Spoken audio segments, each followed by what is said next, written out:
and that's where we will get to see the Starliner hatch. It's known as the IVA hatch, the intravehicular activity hatch, and we'll get some views of them being able to open it, probably from the other side of the Mustang system. It's the video system that we have on board the Starliner, and so we might be able to see Chell or Bob's faces through the hatch there, through that camera. And so what you'll see as they're opening that hatch is they are going to basically grab onto a latch and pull it lefty-loosey, about 1 1/4 of a turn, and that'll be the way that they open up the hatch. And so hopefully we'll get to see that from the other side, from within Starliner. Very good. And we are getting views inside the Starliner spacecraft now. You mentioned cameras. They're being routed through the umbilical connection that connects the Starliner spacecraft itself to the International Space Station. And we are seeing Rosie on the inside. She, of course, patiently waiting. You mentioned patient being one of the key words here for this mission. She patiently waiting for Bob Hines and Cho Lindgren to go ahead and open up the hatch. Yeah, Rosie is patient, and so is Sunny Williams. We're in the ISS flight control room today, and we heard her remark, hey, move out of the way. So I think Sunny and the rest of the crew that's been training with us is really excited to get into Starliner and fly it next. NASA astronaut Sunita Williams, she's here right now as the Starliner expert next to International Space Station Capcom Rob Hayhurst, who you see in the corner of the frame there. She, of course, has been training for years on the Starliner spacecraft, working very closely with NASA and Boeing teams on the Starliner systems. Of course, the hatch and hatch opening procedures she very intimately familiar with, as she will one day be on the other side of that hatch, where in the same seats where Rosie is, and she'll be patiently waiting for the International Space Station astronauts to be going through these procedures, hopefully, not pushing Rosie out of the way. You talk about training, and I know that the crew aboard the ISS has been able to train on these hatch open procedures with the Boeing mock-up trainer that's here at Johnson Space Center, and they also have an opportunity to train on just a hatch. So we have a hatch within the simulator or the trainer, and then they also have a standalone hatch that they've been able to go through these procedures with. Fantastic. And as we're seeing live views from the International Space Station, NASA astronaut Bob Hines has successfully opened up the APAS hatch. Again, this is the hatch on the International Space Station side. There is the hatch on the other side, which of course we've been discussing is the Starliner hatch. You can see they're taking some photographs just to document the condition of the APAS hatch. You see Bob Hines with a flashlight on the other side, inspecting the area in between the two hatches called the vestibule. They'll go through these procedures and document the conditions before getting that go. NCC CST station APAS hatch is open and no condensation is seen. Houston copies, no condensation.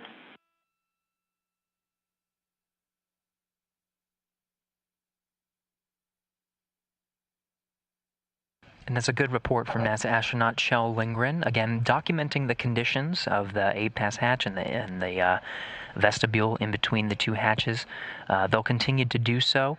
They'll continue to inspect and document the conditions before they get a series of next steps to go ahead and open up, of course, the Starliner hatch, which we, of course, are very patiently waiting for. And I wouldn't be surprised if we have to patiently wait a little longer. The crew will actually check the pressure of the Starliner capsule. They want to make sure that it's at 0 pressure. It's really important. So they'll be turning some knobs. They can manually change the pressure of the spacecraft and get it to the right pressure before opening. And they'll be able to watch that through a gauge that's on the IVA hatch on the space station side.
You can see astronauts Kjell Lindgren and Bob Hines working together to outfit the APAS hatch.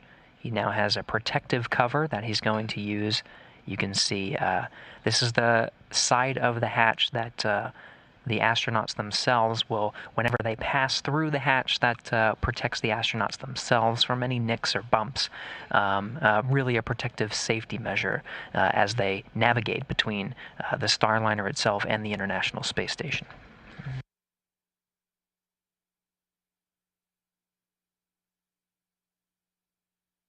Someone 240GA. Go ahead, Sam. For step 5.7.2, I need to remove that wastewater QD on the UIP. There is a note there that's confusing me a little bit. It tells me, or reminds me to remove it from the REC interface panel, not the station side UIP.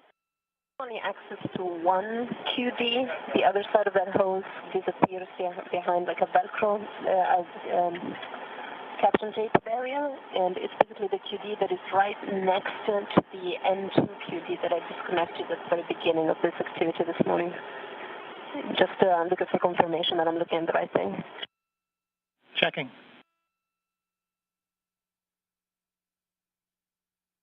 The International Space Station, of course, a busy place. You see astronauts Kjell Lindgren and Bob Hines here. Their duties for today on this Saturday is opening up the hatch between the Starliner spacecraft and the International Space Station. You see coming into frame and sort of passing through is NASA astronaut Jessica Watkins. She'll be aiding with some of the setup procedures for setting up the cameras and getting ready for a formal welcome ceremony that we'll perform with all Expedition 67 crew members here very shortly. The communications you heard on the Space to Ground was Samantha Cristoforetti. Of course, the space station is a very busy place, and even on a Saturday, she's got some work to do. She's working on some maintenance of the oxygen generation system, swapping out some hoses. We think you are looking at the right hand. Gary, I think we'll see specifically for Starliner some setup for a duct system that'll push through air-conditioned air into the spacecraft so that when the astronauts enter, there's nice clean air in there. Okay, fantastic. Yeah, that's the right one. Thank you.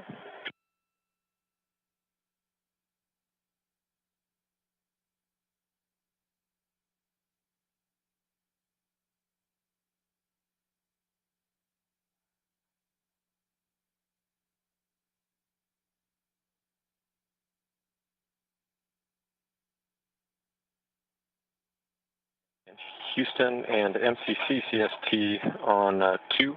We are in step 6.2, waiting for a go.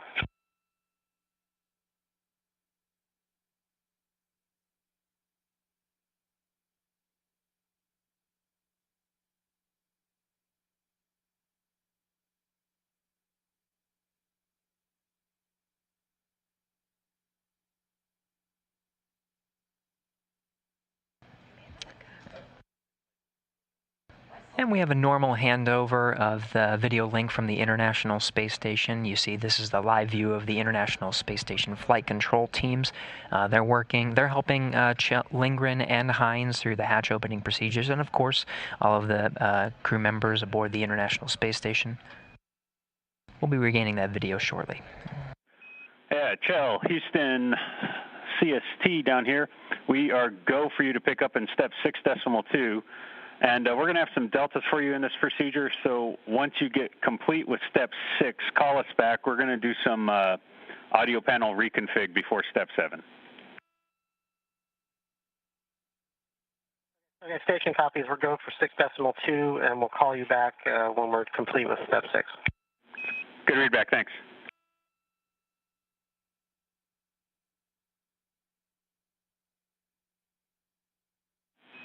Station Houston Space Ground 2 for Jessica and AQM help.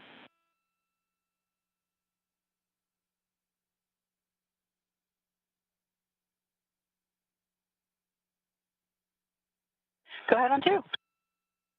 Hey, Jessica, we need your help to recover the lab AQM. We see it has gone offline. We just need a repower from you. You can reference procedure 2.5 6.071. And this is to recycle power on the lab AQM1, which is in lab deck 2, serial number 1007.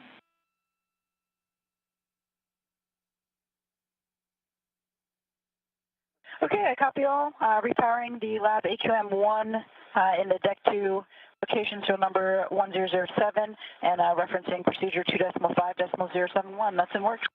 Good read.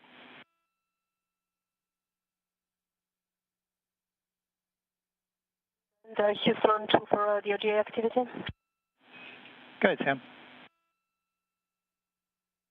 I disconnected the QD at the wastewater line. However, I had to reconnect it. It's leaking quite significantly.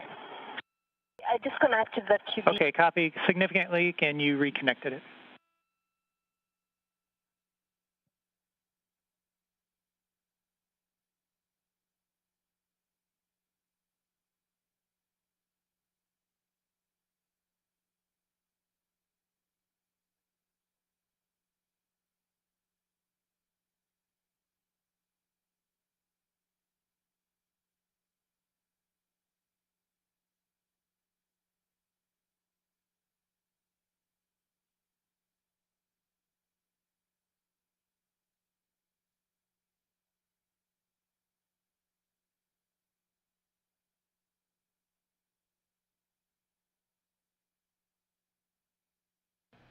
So you hear Samantha Cristoforetti on board the International Space Station working through some of the maintenance steps and troubleshooting the oxygen generation system.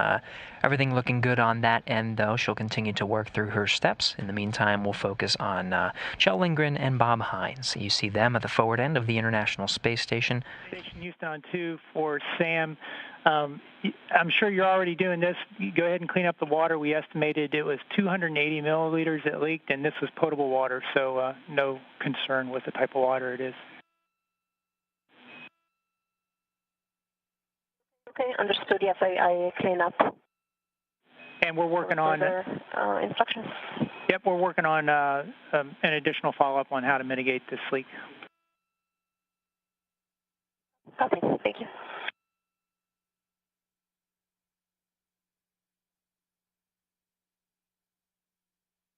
And NCC CST for step 6.2. Go ahead.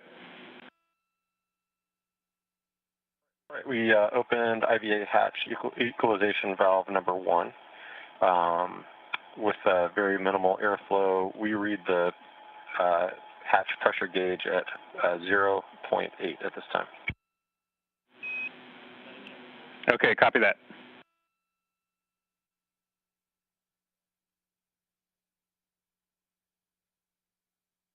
And to be clear, we opened the equalization valve that is across or opposite the handle, the hatch handle.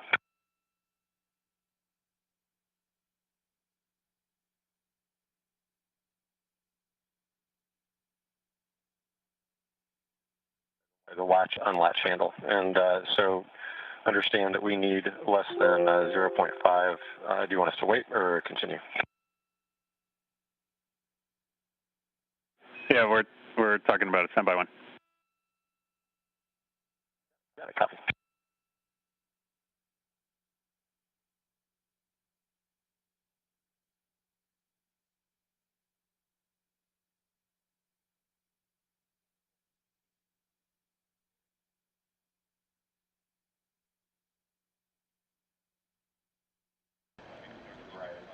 So you just heard that the crew is continuing to monitor the pressure of the Starliner spacecraft.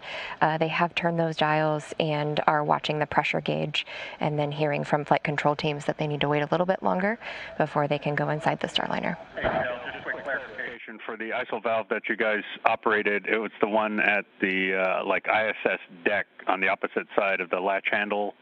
So it'd be at about the 6 o'clock if you're looking at the hatch.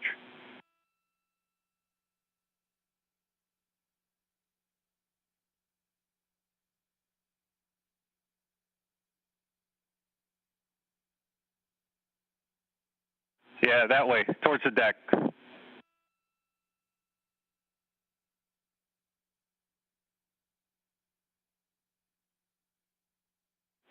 on the flat side of the hatch. That's the one we intend to open. One on the deck is the towards the deck is the one that we actuated, and we were unable to find numbering for IMV 1 and 2, so we just used the video to identify which one was IMV 1.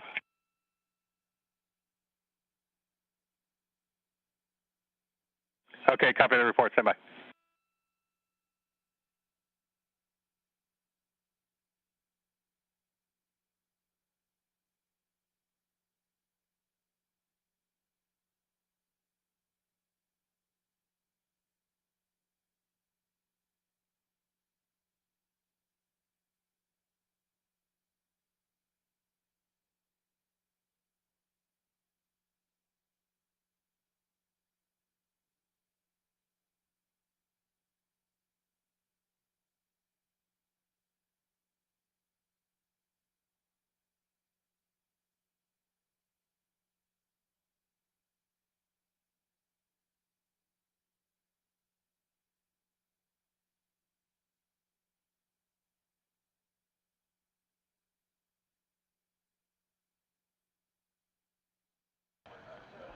Once we get to the right pressure on the Starliner spacecraft, the next step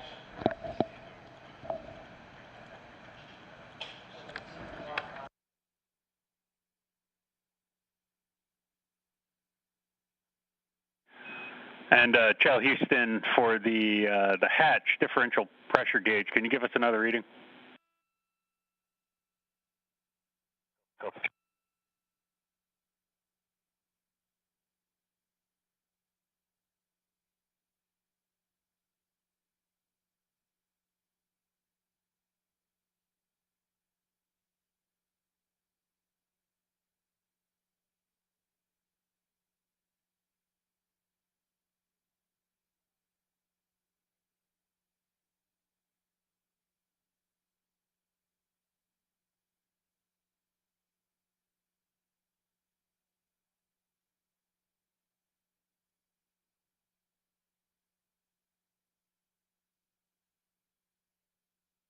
Houston for CST.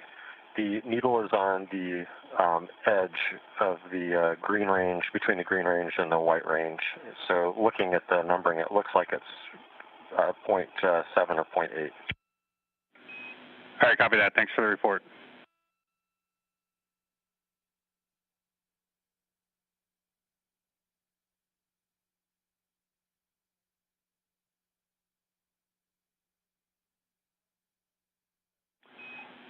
And Station Houston for Starliner hatch, we're happy with that reading based on the other telemetry we have here about the pressure equalization. So you're go to pick up with the CST hatch opening. Okay, copy, go to open the CST hatch. All right, looks like they have a good pressure reading on the Starliner spacecraft, and the crew is go to open the hatch. As I mentioned, they will grab that latch bar. They'll turn it 1 1/4 of a turn to the left.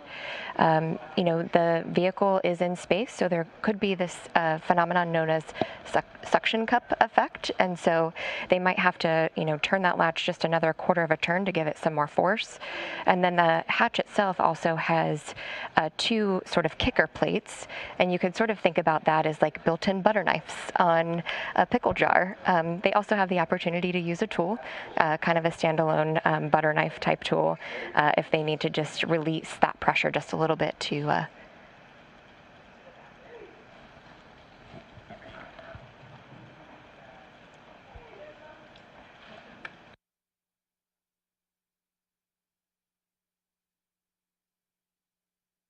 All right, and it looks like the hatch is open to the Starliner. We're getting Bob Hines is the first astronaut to enter Starliner in orbit, successfully opening up the hatch. This view coming from the Starliner itself. See 1103.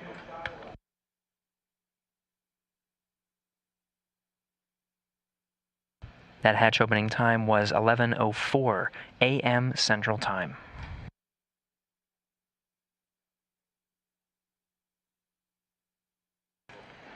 Hey, Chell Farmer, Houston, if you can, just a reminder for the PPE for ingress.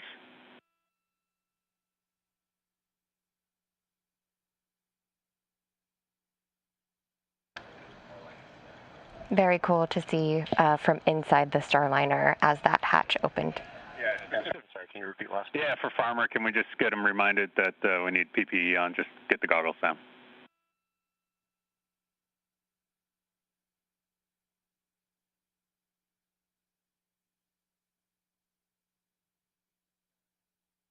Thank you.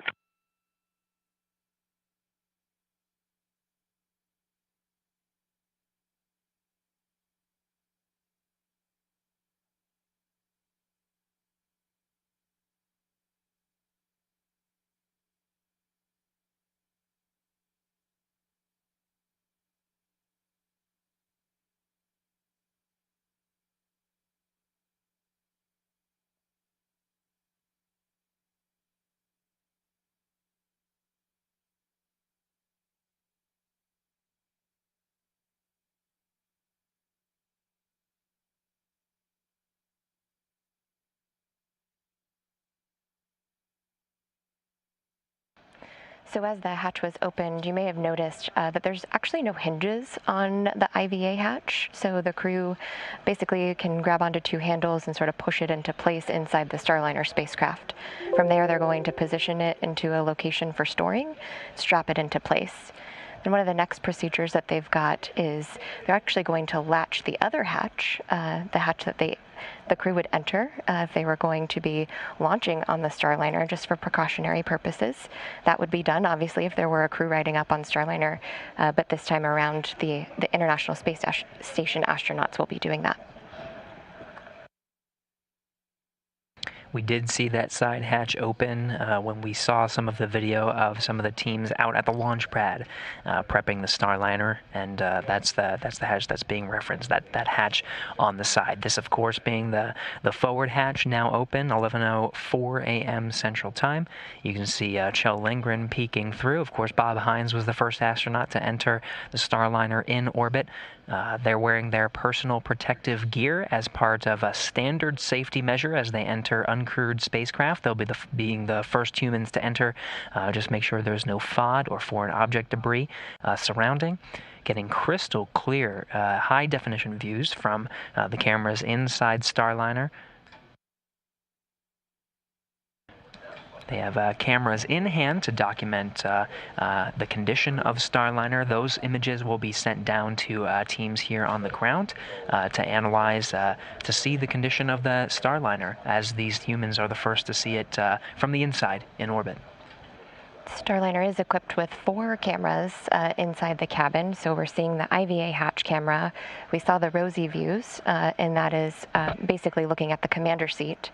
There's also one that shows a view of the whole cabin, and so you might be able to see the gravity indicator a little bit better in that view, and that is Jebediah Kerman from the Kerbal Space Program. And then we also have an out the window view, which is really cool to see. And we've captured a lot of that on the ride up and through this operation, and we will capture more on the return to Earth and hopefully be able to share that with the public.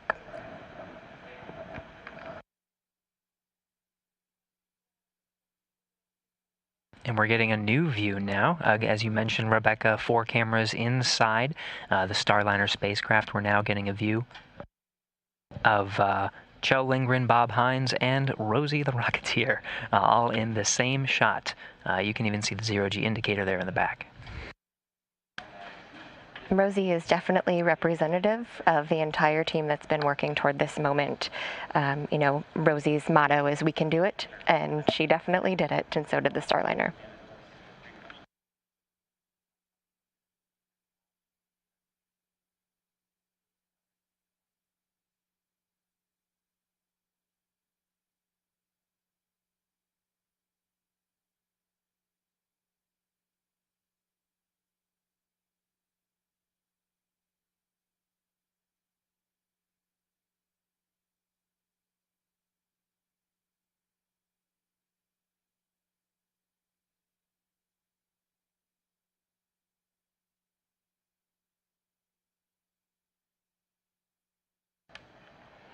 This view of Rosie, you can see she's wearing a polka-dotted mask and bandana, and that was actually sewn by May Cryer. She was an original Rosie the Riveter for Boeing during World War II.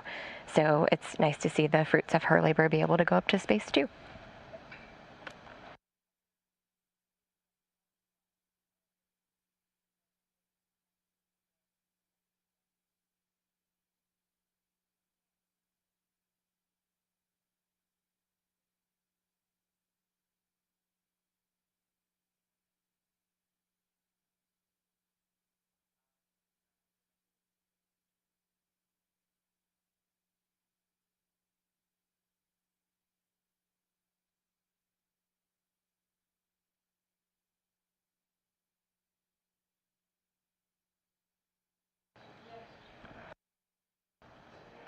You know, I mentioned May Cryer having sewn together this bandana and mask, and you can see here she actually signed it and left a little note for the Starliner team, and we'll be looking forward to getting this back to her or any organization that she chooses to send it to when it returns to Earth and to the moon and the stars, is what May Cryer said. Fantastic. And of course, Rosie the Rocketeer now in orbit with the Expedition 767 crew. Of course, the hatch is open. 11:04 a.m. Central Time was that open time. We'll have a formal welcome ceremony here in about 50 minutes. So we're targeting noon Central Time to start that. But on 2 from PMA 2. Good, Joe.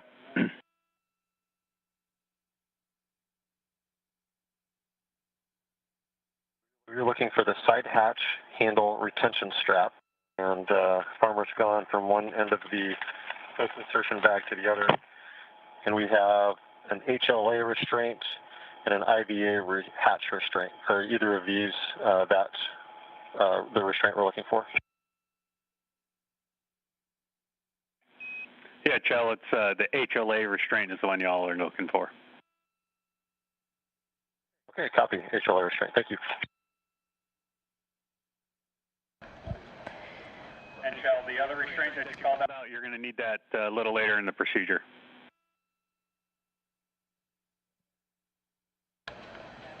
The HLA restraint that they're talking about with the crew is actually what's going to be put over that side hatch that we mentioned earlier. Just a precautionary measure because there's no crew on board to have latched that into place before launch. They're going to go ahead and take care of that here, and that'll just keep them safe. You know, as they're moving about the cabin, they're going to have a number of things that they'll be doing aboard the space station, charging tablets, removing cargo. So just a precautionary measure that they're going to go ahead and put that restraint on.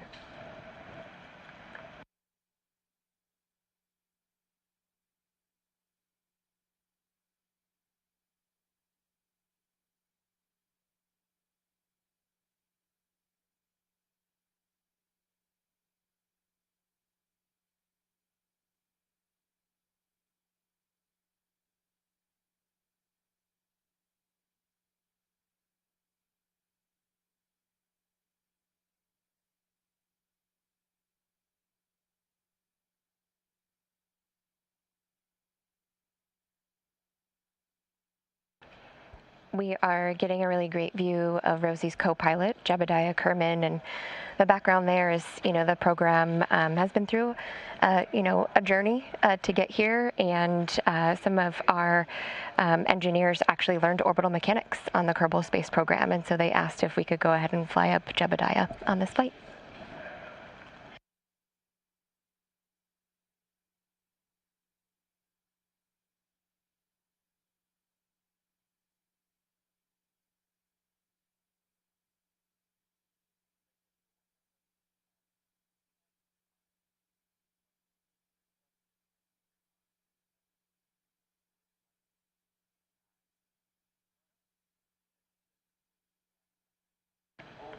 The other thing that we're seeing in view here is some patches on Rosie, and so the one on the left is the Orbital Flight Test-2 patch. That is a patch that was designed with our teammates in mind, and on it is a thumbprint And the whole purpose behind that, or the symbol behind that, is that everyone has had, a hand in creating this vehicle and getting it to where it is today.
On the left-hand side of the screen, you can see Chell working with the IVA hatch that was moved out of the way to get into the Starliner spacecraft. And so in a couple minutes, they'll be going ahead and stowing that in its proper location and restraining it inside the Starliner.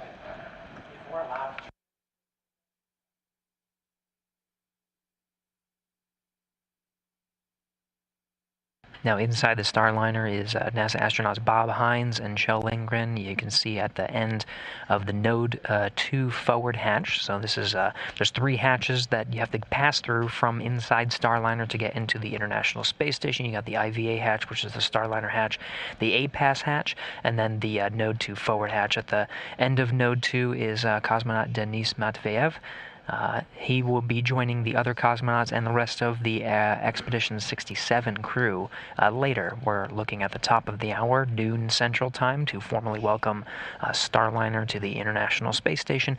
In the meantime, the crew, of course, are focusing on the procedures to get the hatch secured and some closeout procedures inside Starliner. They'll revisit more procedures later, performing some tests with the communications, C2V2, common communications for visiting vehicle systems on both sides, but we will have some time to formally welcome the Starliner's arrival and the hatch opened now that astronauts are inside the crew spacecraft. Station for CST. Go ahead. Side hatch handle retention strap has been has secured the hatch handle. We've taken photos. We see no particulates for doffing PPE, and the IVA hatch seals all look great, and we're ready to proceed into step 7.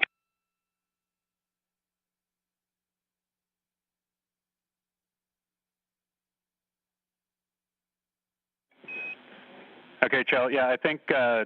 The next operation on your timeline takes you to Part 4, which has got a few more step 6 steps in it. So you can complete those and give us a call back when you're done. Yep, and I see that now. So we are stepping into 6.3. Roger.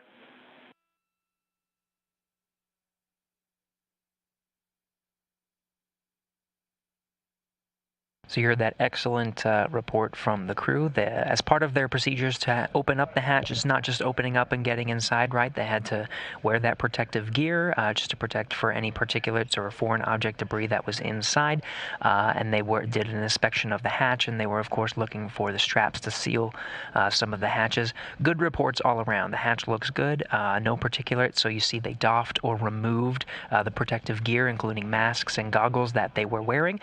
They're continuing with some of those closeout procedures, including photography, and in fact maybe a little bit more fun on the fun side as well. They were taking photos of the zero-G indicator and Rosie, but they'll work through these procedures for some time. That's most of their timeline today to work on the Starliner spacecraft.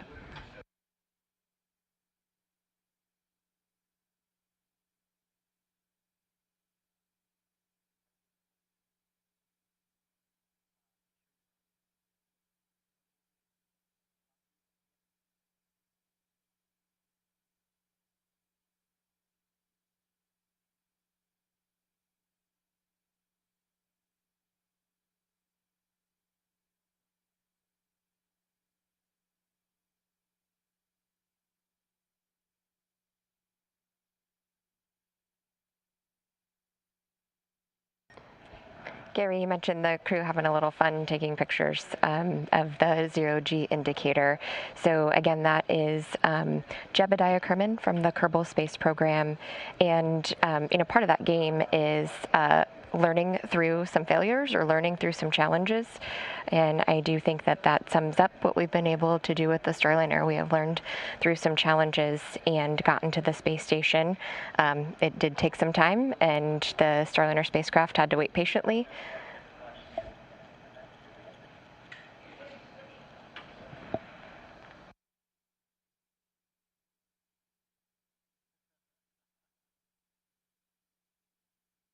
Looks like Chell wants to take center stage on this, but of course that takes the priority. They're doing a full inspection. You can see him looking at some of the display and control panels.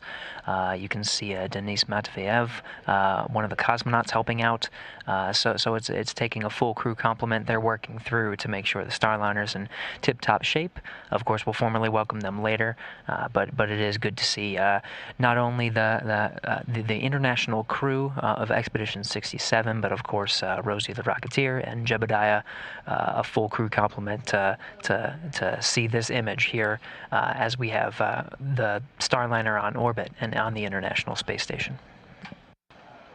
Really nice to see that many crew members inside the Starliner the next time the Starliner flies. That's likely what we'll be seeing.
So, of course, the crew working through their procedures to get Starliner ready.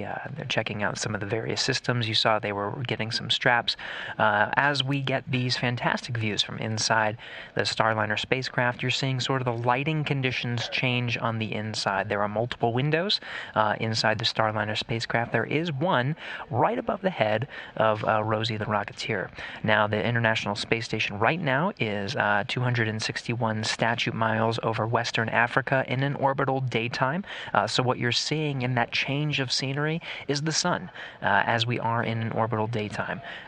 We will enter into more of an orbital darkness and get into an eclipsed phase where the sun is blocked by the Earth itself as the station orbits, and you'll see those lighting conditions change even more. Yeah, great view out the window for the commander. So you probably want the commander seat if you're going to be riding the Boeing Starliner.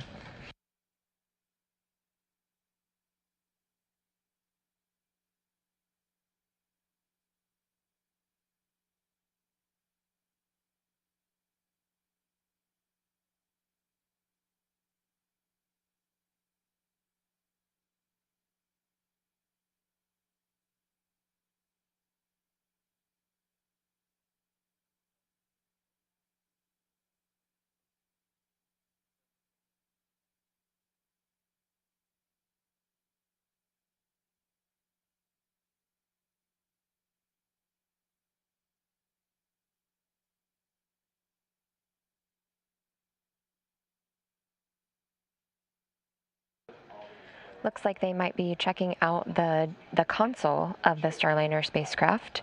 Certainly different than the Space Shuttle era spacecraft. Compared to thousands of switches and dials, you've got about a dozen, and then you've got electronic displays that show you what the Starliner's up to.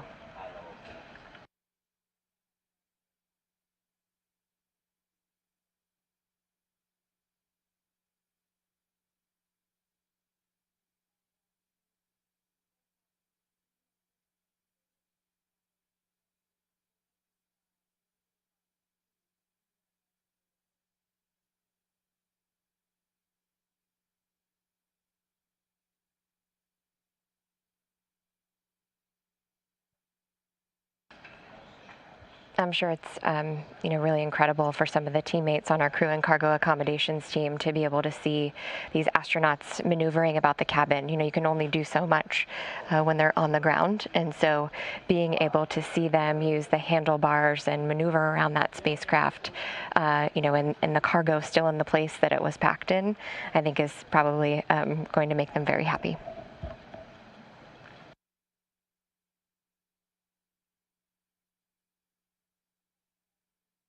So you see the crew now. This is the IVA, the intravehicular hatch. This is the Starliner hatch. It is a free-floating hatch, not on a hinge or anything.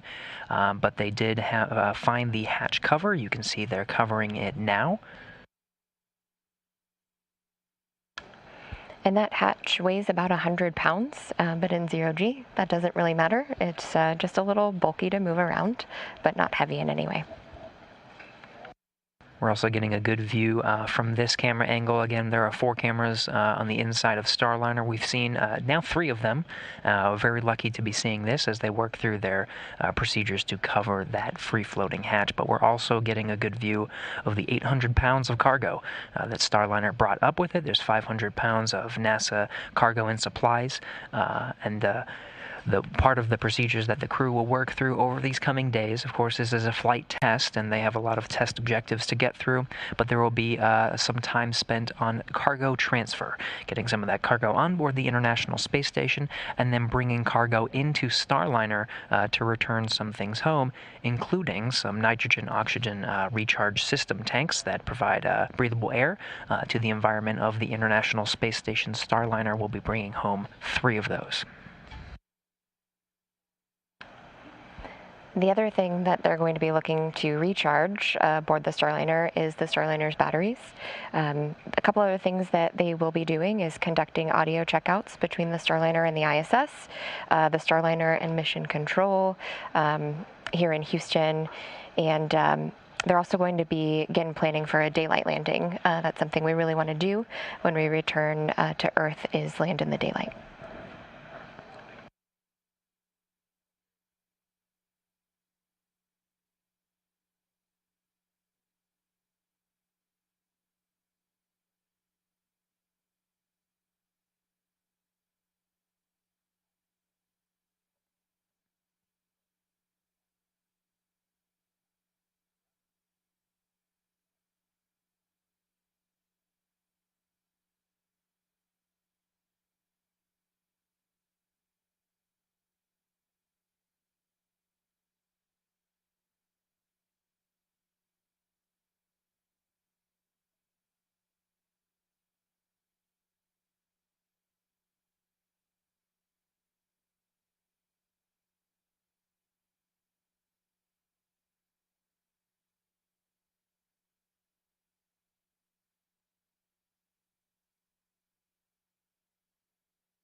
You see floating in view here the cover of the IVA hatch, and the material is actually known as Nomex. It's the same material that they actually make spacesuits out of. It's really important that any material that goes in the Starliner is space rated, doesn't off-gas, can't catch fire, things like that. So you can also see the cargo bags there. Those are also made of Nomex material. And inside that those cargo bags is about 500 pounds for NASA, crew supplies, food, and such. And then we've got some good surprises for our Starliner teammates when they return. Also, 14 flags and pennants from historically black colleges and universities throughout the United States that Boeing has partnerships with.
Copy, no action for the caution.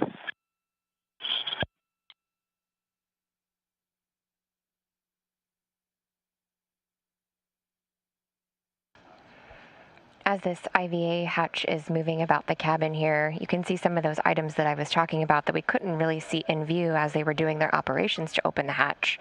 But there are those valves to,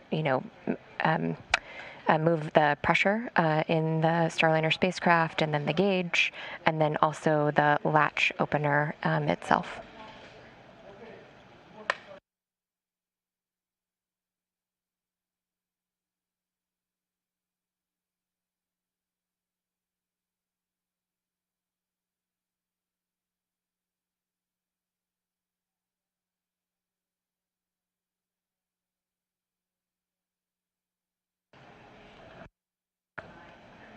Right now, you're also seeing 2 seats inside the Starliner spacecraft. Starliner was actually designed to be able to carry a mix of crew and cargo, up to 7 passengers to any destination in low Earth orbit. For NASA missions to and from the International Space Station, though, we can configure it with 5 seats and cargo to make up those other 2 slots.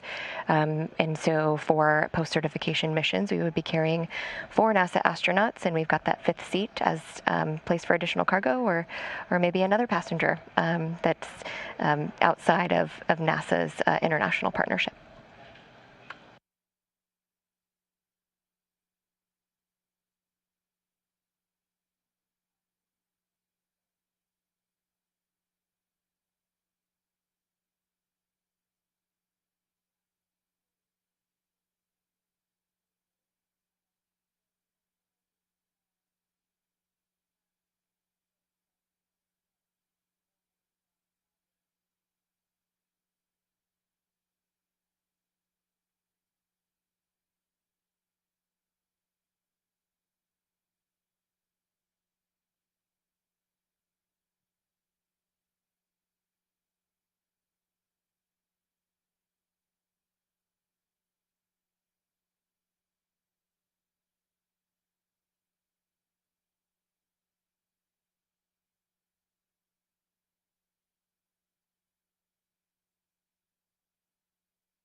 We're in a short handover now, so you're seeing a live view of the International Space Station Flight Control Room. These handovers are expected to be short during these cargo operations and closeout operations, the hatch cover operations. So we'll be regaining those views shortly, but in the meantime, you're getting a look at the International Space Station flight control teams. They're walking the space station crew themselves through the procedures that they're undergoing now with the photography and getting Starliner ready. We are tracking to start that welcome ceremony with all 7 Expedition 67 crew members here at the top of the hour, so stay tuned for that. In the meantime, we'll continue to provide live views of some of their procedures as we get ready for that formal welcome. And this is the International Space Station Control Room. Nearby is the Starliner Flight Control Room, and that was obviously buzzing yesterday as they were working through docking procedures. But overnight, it was pretty quiet. They weren't working any issues with the Starliner. The Starliner itself was quiet, and so that enabled us to move forward with hatch open today.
So you can see behind the crew working there, we mentioned the Starliner seats, and those tan parts of the Starliner seats are actually 3D printed inserts, and every Starliner astronaut who flies will actually get their own 3D printed insert so that it is like perfectly, fit for their body, providing them a really comfortable ride to space.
Those cargo bags that you're seeing are actually known as CTBs, cargo transfer bags.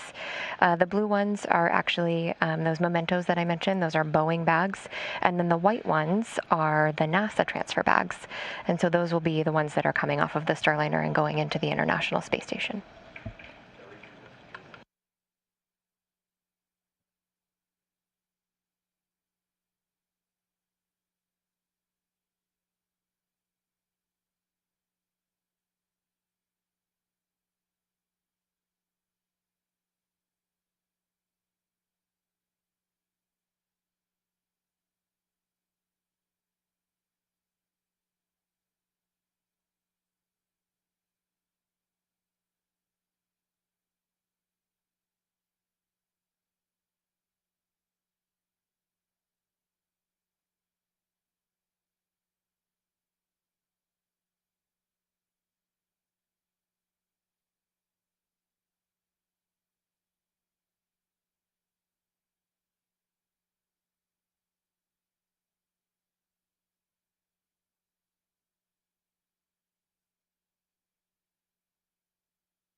Station Houston, Spacecraft 3 for Jessica and PAO event.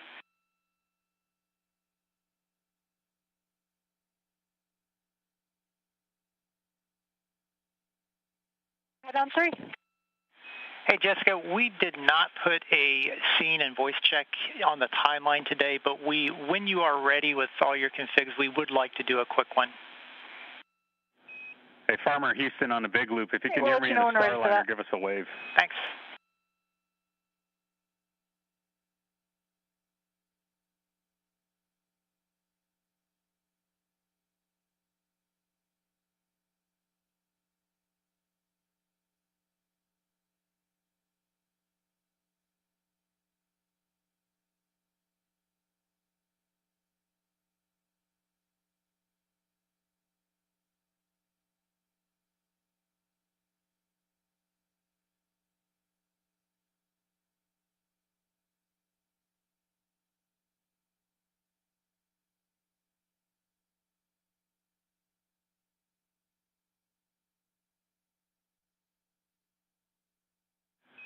Starliner Houston, space to ground 2 for the hatch. We see it moving around quite a bit. We'd like to get that secured so it's not being it's not as free floating there. So suggestions are either tighten the straps or find a different cargo puck to change the angle so it's easier for the hatch to be retained there against the wall.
We mentioned cargo that was flying up in those Boeing blue bags, and so you can see here those flags and pennants from 14 black, historically black colleges and universities from the United States.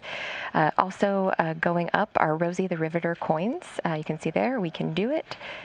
And that really is about our commitment to equity and inclusion at Boeing. You also saw some tree seeds. Kind of interesting fun fact there. In 1971, astronaut Stu Ruzza took about 500 seeds from 5 different species of trees around the moon with him on Apollo 14. 50-foot cable. And that is loblolly pine, sycamore, sweet gum, redwood, and Douglas fir. And there's our crew and cargo accommodations team, packed with love for sure.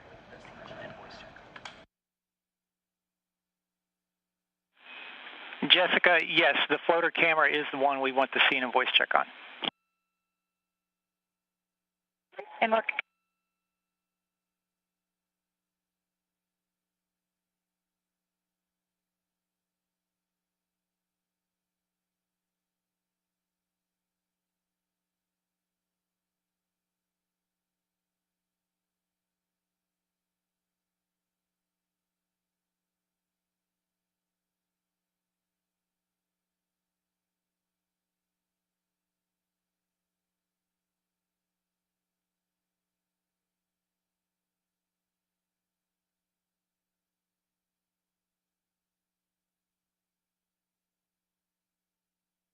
And Houston on 3, sorry for another camera question, but looks like we've got the Node 2 number 1 and 2 set up in Node 2.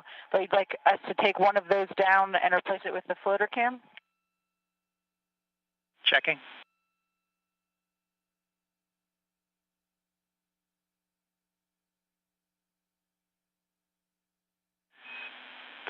And thanks for keeping us honest, Jessica. Yes, you can pick either one of those cameras in Node 2 to replace it with the floater cam.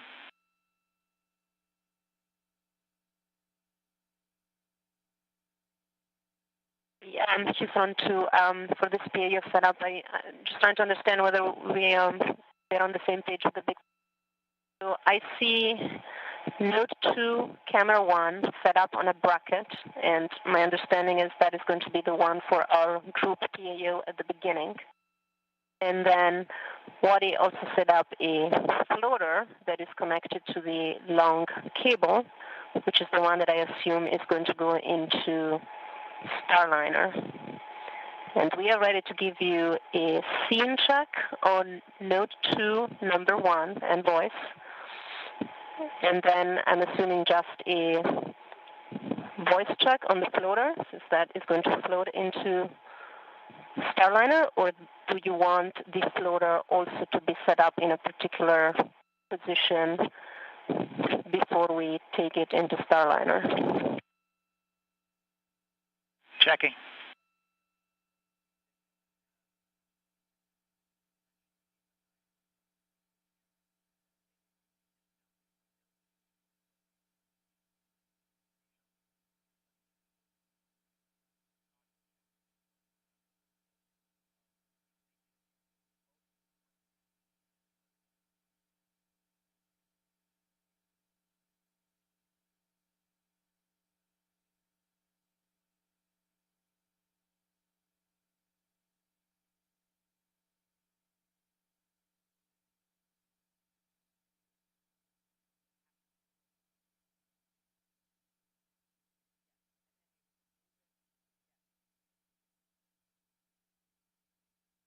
Station Houston on 3 for Sam. So the answer to that is the intention is for the entire event, what's going to happen in Node 2 and when we float into Starliner. It is all on a single camera on the floater cam.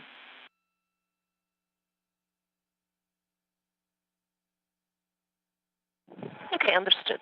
Then we are going to go ahead now and set up the camera that is labeled floater that is connected to the long cable on a bracket, and we'll give you a scene check and voice check on that one. The scene check being for the initial group PAO before the tour in Starliner, and then that same camera is going to be taken into Starliner. That is a good understanding.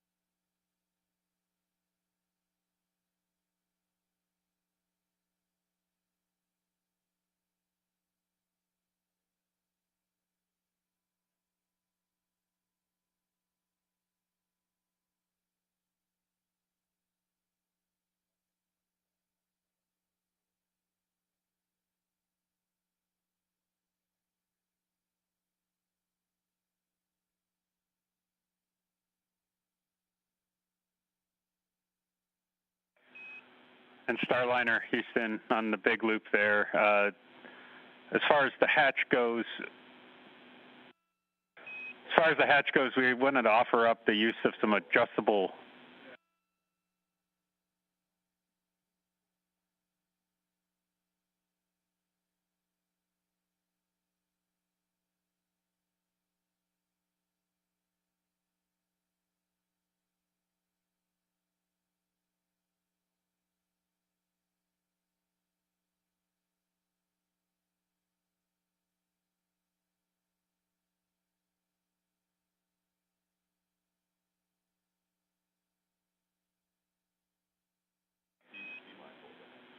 All right, Starliner Houston, I'm back with you after that little handover there. On 2, we see that the hatch is still sort of free floating. We need to break over to the PAO event, which starts in about 4 minutes, and then after which we'll address better securing it. We just wanted to remind you to be mindful of that.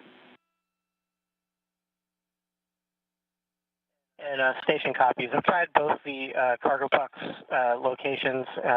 Cinching down the straps, I think we're just limited to Velcro, so if not, I need some instruction on how to do that. But something to be aware of when we've taken photos is that the bumper that's on the front side of the hatch the hatch doesn't actually contact it at all. The hatch handle on the outside of the hatch actually hits the bulkhead, and the hatch never makes contact with that bumper. Okay, copy that. We're going to talk about it. We're working on that some more, and then also per 7.7, the IMV duct install is complete. Roger, thanks, Joe.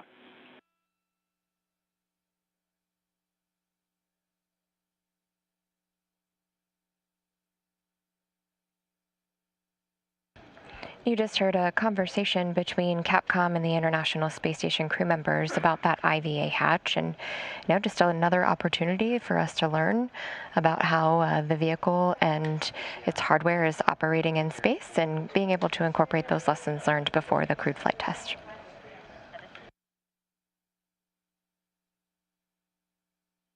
Houston on 2, we are ready for scene and voice check. Houston's ready as well.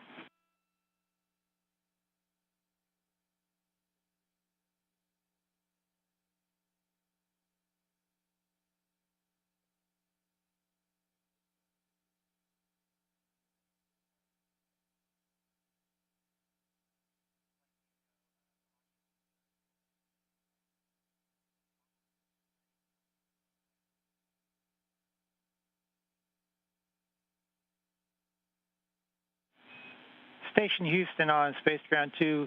Audio is good. The scene framing looks fine, but we see some icons on the display. If you could toggle those off, it would be a better frame.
And Station Houston on 2 for the floater camera, we're still seeing all the display items on the frame, and it's actually framing each person's face with a box. That's what we're looking to get off there.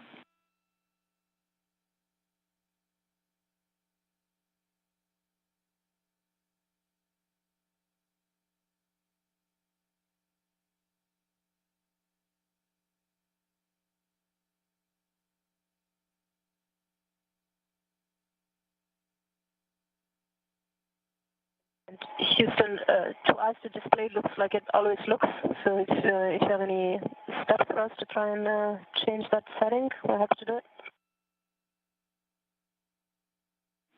Copy, we're trying to get the right words. Do you stand by?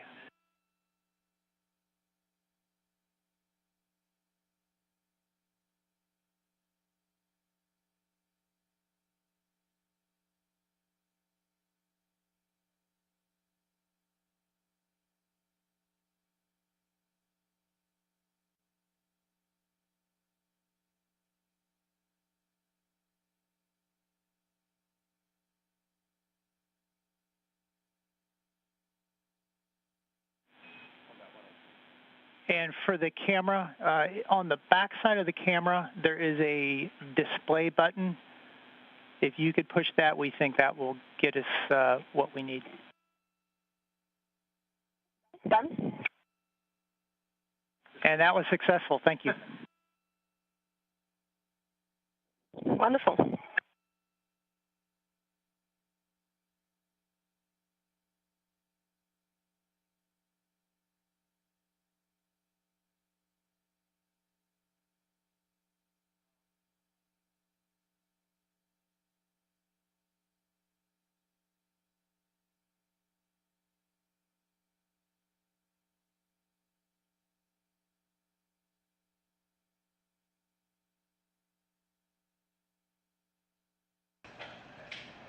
We're still looking at views inside the Starliner spacecraft as the International Space Station astronauts are now inside the space station getting ready for some welcoming remarks for the Starliner spacecraft. First time in orbit and first time to dock to the International Space Station.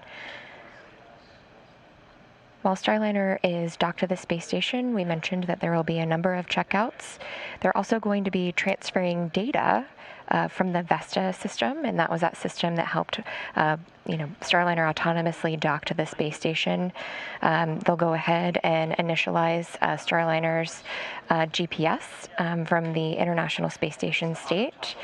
And they will also do a service module battery checkout. Definitely something important to do because the service module will not be coming back to Earth like the crew module will. So want to get as much data from that vehicle or that part of the vehicle as they can. They're also, as part of a flight test objective, they're going to go ahead and test out the audio. So space to ground loops inside the Starliner spacecraft. And so we'll be looking for that. Might happen while we're on the air today, could happen a little bit later in the flight.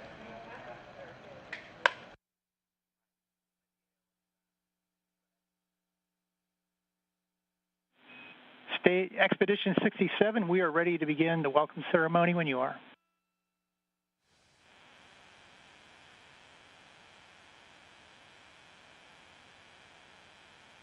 Boeing Starliner, welcome on board space station. I have a lot of friends who work in Boeing.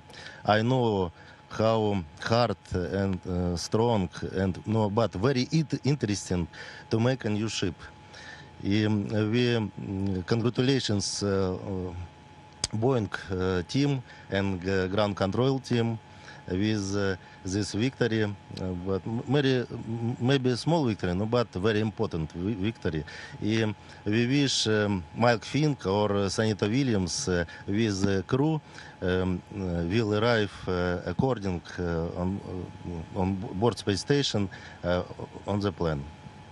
Hand over to lead. Спасибо. Well, we had the privilege and the honor of watching Starliner arrive yesterday. We were able to acquire the vehicle 12 to 15 kilometers out or so, and we got to watch it all the way through, and it was really spectacular to see this beautiful vehicle arrive here yesterday. So that was really special for us. Parked out on the doorstep for a little while, resolving some minor issues, but those are the kinds of things we expect in flight test, and that is why we do tests. If we didn't find something like that, we're probably doing something wrong. So it was highly successful mission yesterday. It was great to have Starliner on board, and we have the opportunity to open the hatch and just enjoy it and see the new vehicle that is coming to station and bringing a new capability. Back in 2014, NASA awarded the commercial crew contracts, and this is the day that they envisioned, where we have 3 human-rated vehicles docked to the space station right now. So we have the Soyuz docked on the MLM, and then we have a Dragon right above us, and the Starliner right behind us. So this is a momentous day in NASA's history, and just paving the way for the future as we start enabling commercial flights here in low Earth orbit while NASA pivots to the moon and eventually on to Mars. So it's just it's been a great day, but enough of us talking. We would like to take this chance to bring all of you along with us and let you see what Starliner looks like up here on orbit, docked to the very front of space station. So come along with us.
Okay, you're traveling down PMA 2, which is where the docking adapters are on the very front of space station, and now you're entering into Starliner.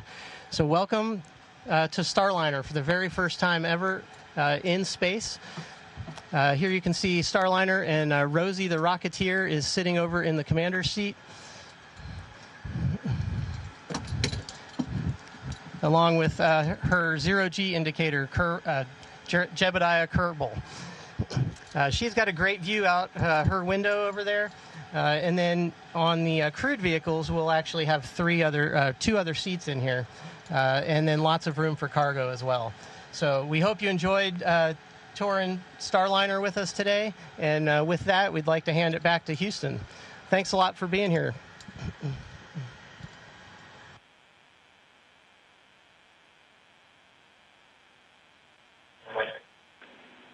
And Station Starliner Capcom, thanks for the great look inside this new spacecraft. Starliner team is glad to have come on board. The journey has been hard, but the reward is what we see today as our teams work together to meet the promise of advancement offered in low Earth orbit. This connection is the first of many that will continue for years to come. No one goes to space alone, and we can all benefit from the efforts involved.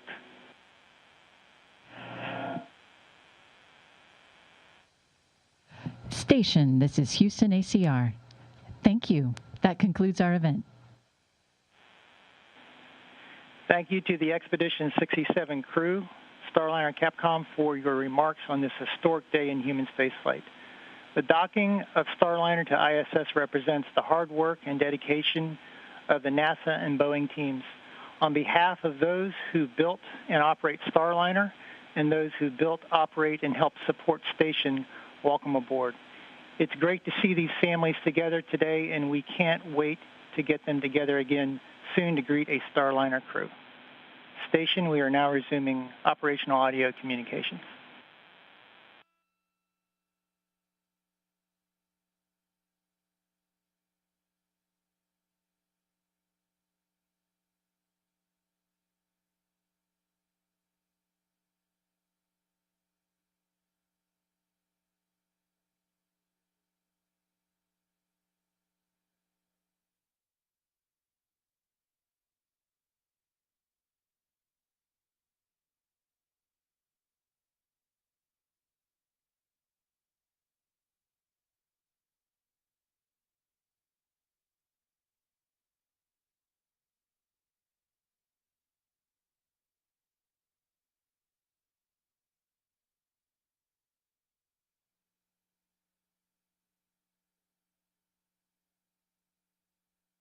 All right. Wonderful words from the crew.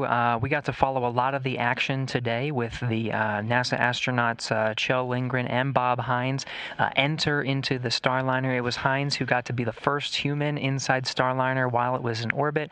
They worked through a lot of their procedures to get the hatch covered, and we saw them remove some cargo and get it configured. We saw the ducts go in so they can mix some of the air from the International Space Station itself. A lot has happened, and then, of course, we saw them formally welcome Starliner to the International Space Station. Great words from Bob Hines, who gave us those peeks with Kjell Lindgren. They floated that camera in. Spectacular views on the inside. We've been seeing really a lot of that throughout most of the day. And, of course, words from the Starliner Capcom and from the International Space Station Capcom. So a lot has happened, Rebecca, to get us to this point. Truly a moment to celebrate. Yeah, beautiful words from the International Space Station crew members, and we got to look at Sunny and Mike Fink, who are training to fly Starliner, and you could see them getting a little emotional about it, and so it was really nice to see that because they may be going up in it soon, and that was really what it's all about, is learning to fly so that we can fly crew. That's right. That's what we're leading to next. Now, of course, there's a lot of objectives that the teams are going to be working on to get through some of the testing that's needed during the docked phase. And then, of course, we're looking forward to Starliner returning with about 600 pounds of cargo to Earth. Make sure you go to nasa.gov and check out the latest on our coverage for some of those activities. We'll be sending out more updates throughout all of next week as we continue to monitor the conditions for landing and the times. So stay tuned with us there. In the meantime, that'll do it for us here in Mission Control Houston. Thanks for tuning in.